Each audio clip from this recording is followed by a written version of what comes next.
Assalamualaikum warahmatullahi wabarakatuh. Waalaikumsalam warahmatullahi wabarakatuh.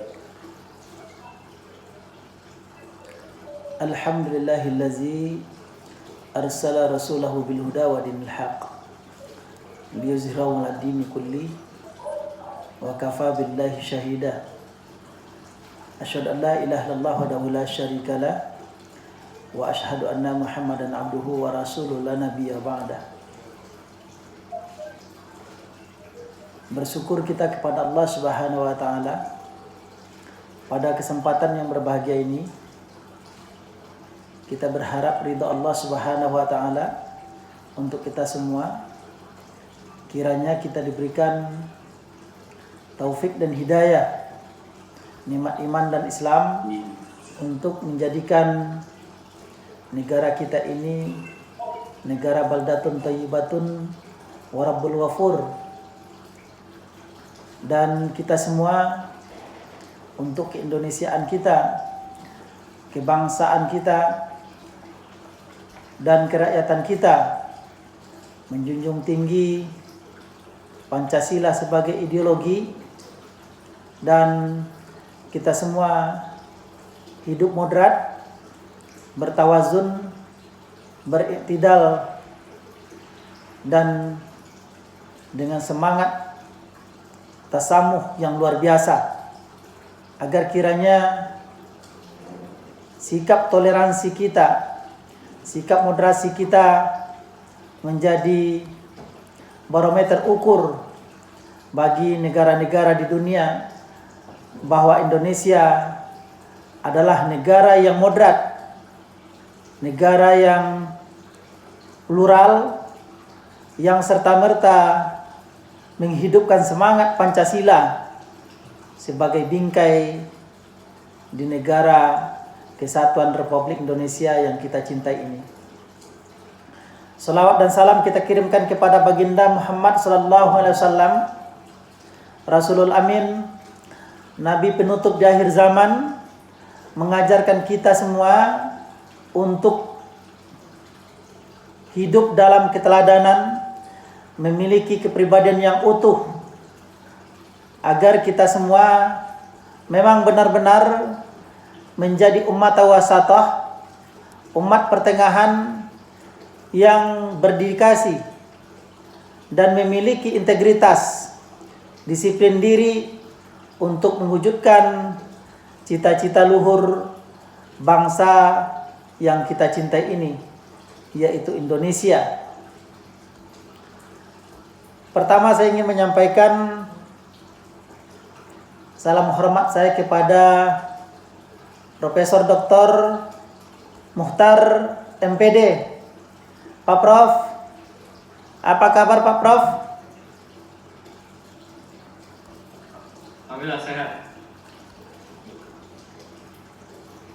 Beliau ini bukan saja sebagai rektor, tapi sudah mendedikasikan diri untuk bangsa dan negara. Terbukti dengan banyaknya organisasi yang dipegang dan akhirnya sukses membawa beliau ke puncak tertinggi akademik sebagai profesor. Ini menandakan bahwa Prof dipandang oleh Indonesia sebagai bagian dari cendekiawan yang tidak dapat diabaikan begitu saja. Selamat Pak Prof. Terima kasih Prof. Saya juga mengucapkan terima kasih kepada Ketua STAI Ibnu Sina, Bapak Dr. Haji Muhammad Juni Bedu. Apa kabar Pak Ketua? Semoga sehat selalu dan menjadikan STAI Ibnu Sina menjadi bagian dari perguruan tinggi di Kepulauan Riau dalam mencetak generasi bangsa yang bermartabat dan unggul. Kemudian ada moderator kita, Dr. Api Parnawi. Apa kabar Pak Moderator? Alhamdulillah sehat Pak Bro. Sehat walafiat. Alhamdulillah. Kita berharap ridho Allah Subhanahu wa taala. Amin. Terima kasih Pak Bro. Pada kesempatan ini saya juga menyampaikan kepada seluruh peserta kuliah umum bahwa di era ini banyak hal yang tidak dapat diduga, dan yang terpenting pada hari ini masih berada kita pada masa pandemi. Semua serba terbatas, tetapi keterbatasan itu tidak menghalangi kita untuk beraktivitas. Saya ingin sampaikan bahwa pandemi COVID-19 sejauh ini telah bergulir sedemikian rupa, telah meluluhlantakkan perekonomian kita, kondisi sosial kita, bahkan secara psikologis kita sudah dihantui dan bahkan sampai ke tingkat fobia dan paranoid terhadap pandemi COVID-19 ini, kapan dia berakhir. Upaya pemerintah sejauh ini sudah banyak hal yang dilakukan, tetapi pengentasan dan harus kita keluar segera dari pandemi belum juga berakhir. Karena itu perlu solusi yang tepat, di mana kita semua harus secara bersinergi, bahu-membahu, berbajibaku agar kita keluar dengan selamat dan kita sehat walafiat untuk tujuan sebagai solusi kita terhadap pandemi yang menghantui kita dari masa ke masa. Hari ini sekali lagi saya katakan bahwa pandemi COVID apabila dipandang sebagai sebuah sikap mental yang dapat merugikan kita semua, yang kita katakan sebagai sikap paranoid atau fobia terhadap persoalan ini, yang akhirnya akan merugikan diri sendiri, bangsa dan negara. Karena itu bersikap kehati-hatian adalah penting. Itu adalah azam kita semua. Tetapi lebih daripada itu adalah bagaimana sikap netralitas kita terhadap fungsi elemen-elemen kejiwaan kita agar tidak terjebak pada hal-hal yang merugikan kita secara psikologis dan mental. Kita tahu bahwa masyarakat takut, dan ketakutan itu kemudian menjadikan mereka tertutup terhadap persoalan-persoalan yang sudah dibukakan pintu oleh pemerintah agar kita waspada dan berikhtiar dengan baik dan seoptimal mungkin. Tentu menggunakan prokes adalah hal penting yang harus kita lakukan. Saudara sekalian,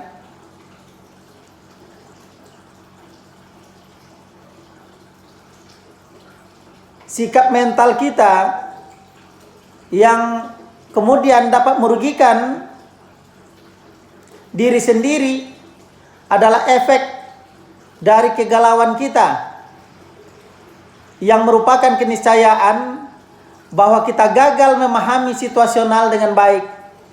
Karena itu adalah momentum sesungguhnya tidak hanya sekedar kita bicara bahwa pandemi COVID merugikan kita semua, tetapi lebih dari itu, ada hal-hal positif yang bisa kita ambil.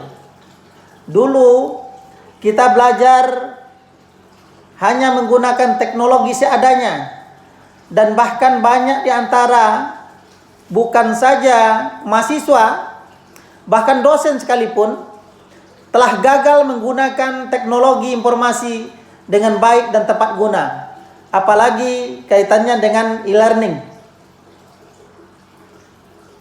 Hari ini hampir kita pastikan mulai dari siswa SD, SMP, SMA, MI, Madrasah Sanawiyah, Madrasah Aliyah, yang mereka itu adalah orang-orang yang dulunya tidak banyak kenal dengan teknologi, terutama kaitannya dengan e-learning, maka hari ini mereka bisa menikmati teknologi dengan baik dan benar.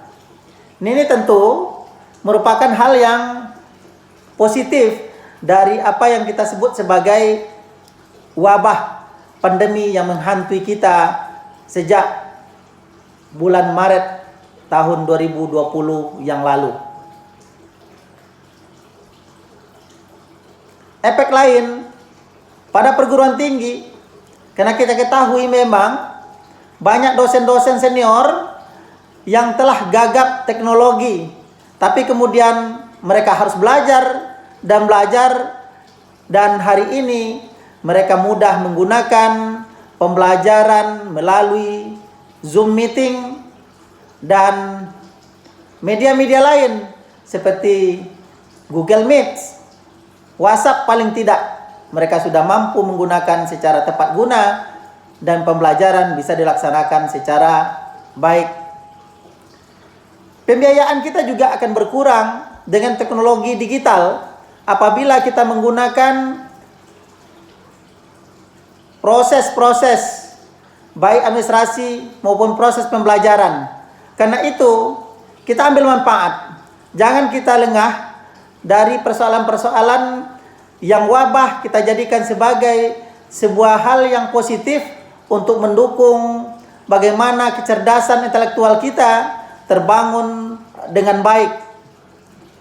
Ini juga yang ingin saya sampaikan pada kesempatan ini, bahwa perguruan tinggi harus mampu mengambil bagian yang tidak terelakkan ini, agar kita semua sukses meraih dan mencapai hal-hal yang menjadi azam kita semua, bahwa bangsa Indonesia harus menjadi bangsa yang unggul dan bermartabat. Saudara sekalian,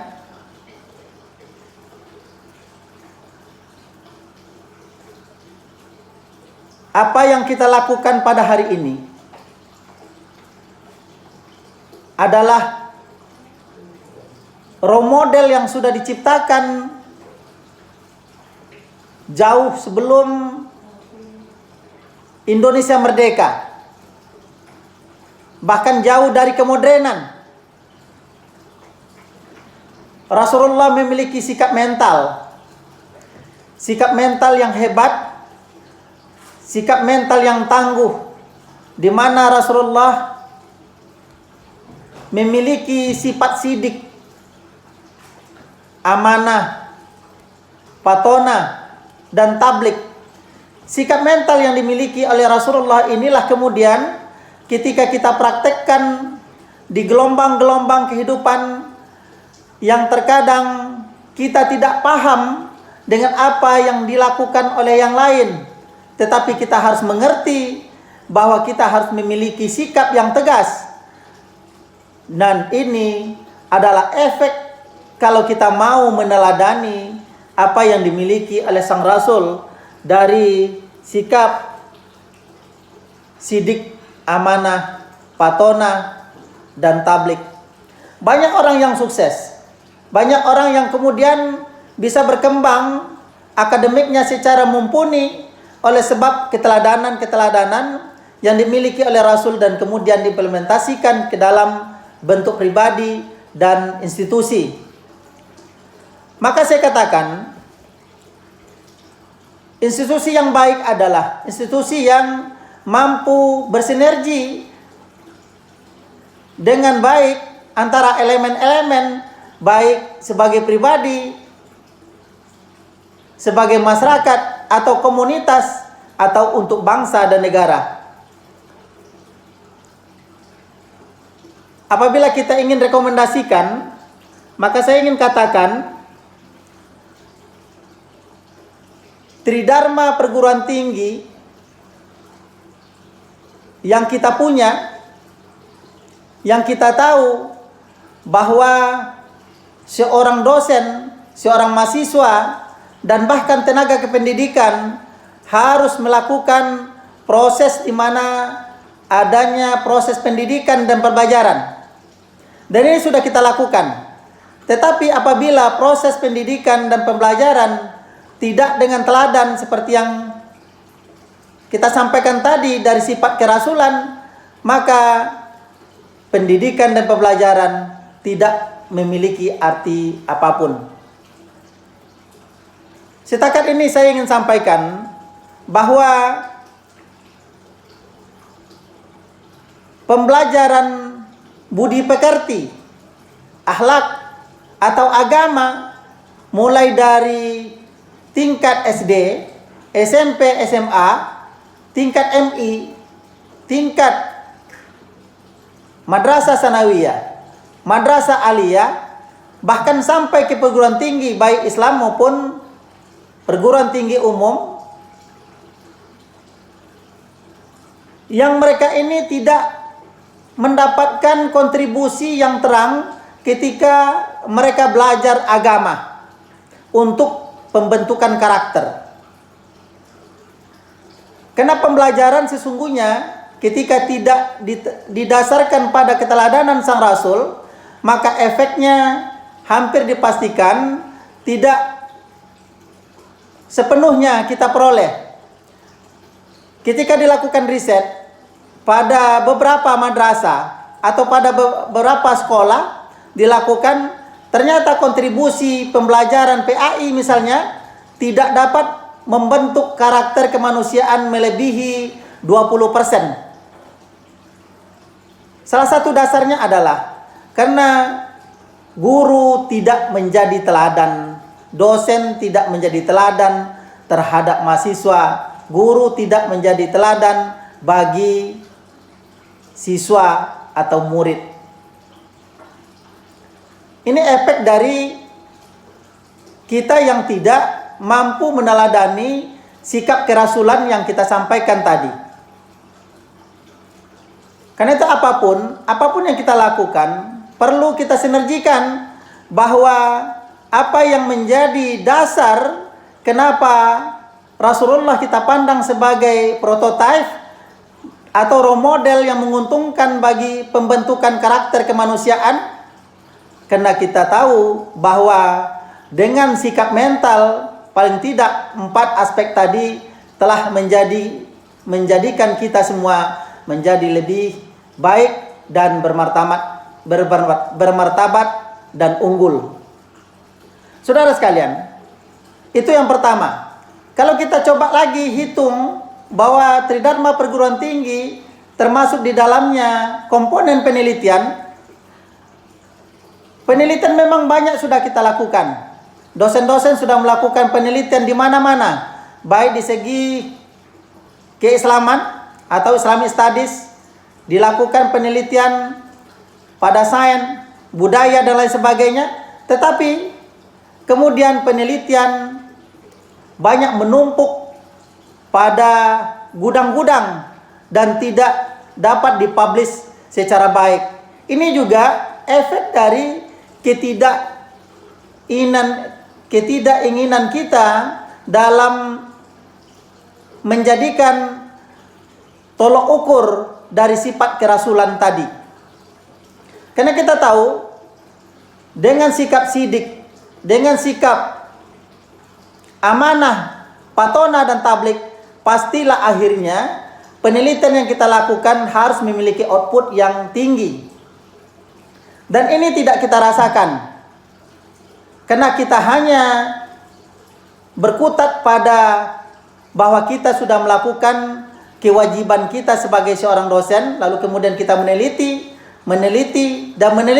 tetapi outputnya tidak dapat diimplementasikan dengan baik karena menumpuk pada lemari-lemari atau gudang-gudang yang tidak termanfaatkan dengan baik. Tetapi di dunia digital kita rasakan bahwa sudah ada repository yang kita dapat gunakan dan bisa dibaca oleh semua pihak. Ini menandakan bahwa yang tadi kita katakan bahwa pandemi Covid merugikan, dan ternyata kita bisa simpulkan bahwa pandemi sesungguhnya dapat memberikan hal-hal yang positif terhadap kita semua. Kita lihat ada e-jurnal, ada e-book yang bisa dibaca dan kapanpun bisa dibaca dan dipahami oleh semua pihak untuk diimplementasikan secara baik dan benar. Demikian juga dengan halnya ketika dosen, mahasiswa dapat melakukan pengabdian kepada masyarakat. Pengabdian kepada masyarakat ternyata tidak hanya ada pada aspek-aspek konkret kita berada di suatu tempat, tetapi kemudian kita bisa implementasikan melalui daring. Seperti kegiatan kita pada kesempatan ini bisa dinikmati oleh semua orang dan jumlahnya ratusan juta bisa mengkonsumsi, kemudian bisa mendengar, bisa mengaplikasikan apa yang kita bicarakan di media-media seperti hari ini. Inilah efek bahwa apa yang kita lakukan pada masa pandemi akan menguntungkan selama kita bisa mengamalkan, mengimplementasikan dari sikap-sikap kerasulan dari Sang Rasul. Saya juga ingin menyampaikan bahwa kita tahu untuk menjadikan generasi unggul, hari ini kita tidak hanya butuh kecerdasan intelektual.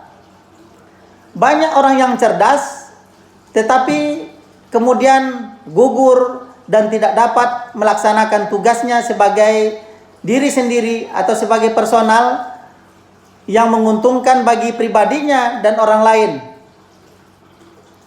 Karena kita tahu kebutuhan terhadap intelektual tidak cukup ternyata. Maka dari itu, saya ingin katakan bahwa seorang individu, seorang mahasiswa, seorang dosen harus memiliki pendukung-pendukung lain untuk melestarikan apa yang menjadi cita-cita luhur atau keinginan yang menjadi azam dalam menciptakan cita-cita yang dapat digapai dan diraih dengan baik. Saya menyebutnya sebagai psikoemosional.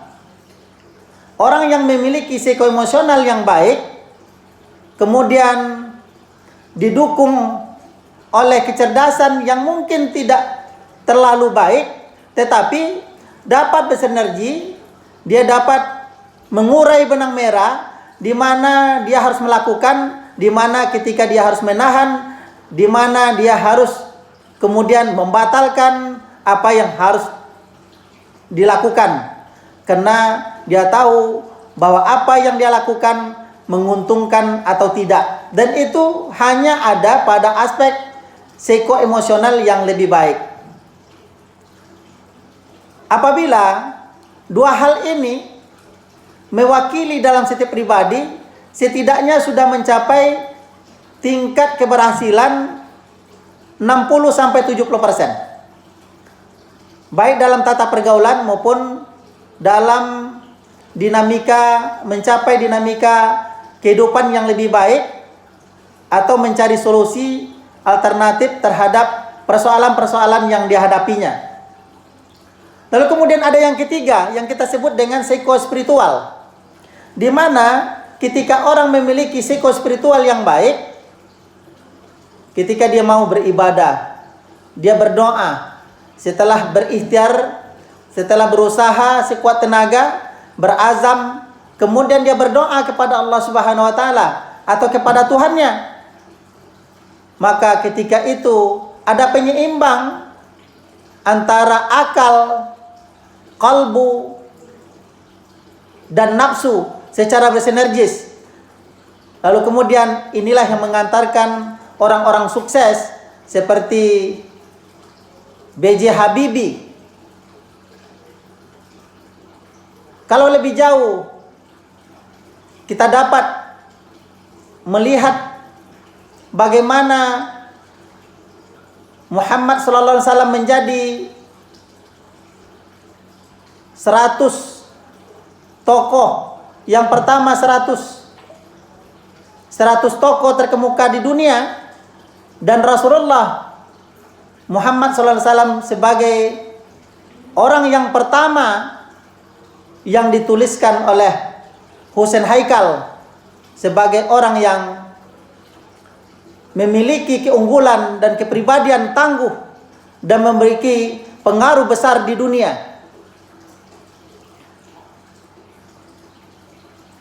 Sampai hari ini sudah hampir 2,5 miliar umat Islam di dunia yang mengikuti jejak-jejak kerasulan. Sekalipun di antara umat yang banyak ini tidak banyak yang mengamalkan apa yang menjadi teladan bagi sang Rasul. Inilah kelemahan kita. Dan kita semua seharusnya sudah berpikir bagaimana meneladani sikap mental kerasulan untuk menjadikan kita menjadi lebih baik, menjadi unggul dan bermartabat secara pribadi dan berbangsa serta bernegara. Mungkin ini yang saya sampaikan. Mudah-mudahan banyak manfaatnya, dan kepada semua tim di STAI Ibnu Sina saya ucapkan terima kasih. Mudah-mudahan berkah. Aku liquli haza wallahu muwaffiq ila aqwamit thariq. Wassalamualaikum warahmatullahi wabarakatuh. Waalaikumsalam.